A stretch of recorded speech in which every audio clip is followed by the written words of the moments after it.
हम लोग अभी जा रहे हैं बलार बांध और एक्चुअली सिद्धखोल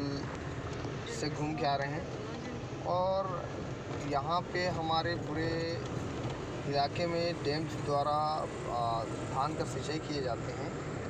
और ये कसडोल ब्लॉक को पूरा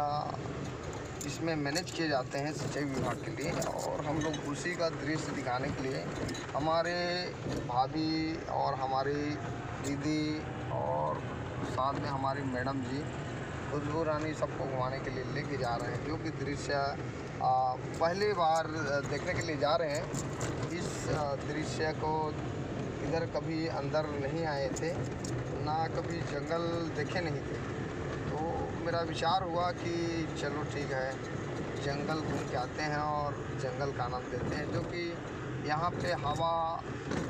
ताजगी शुद्ध हवा मिलते हैं और बहुत आनंददायक जगह है। ये हर इधर का दृश्य देखने में आँख का रोशनी एवं कूलरिंग की मात्रा ज़्यादा होते हैं, जो कि हमारे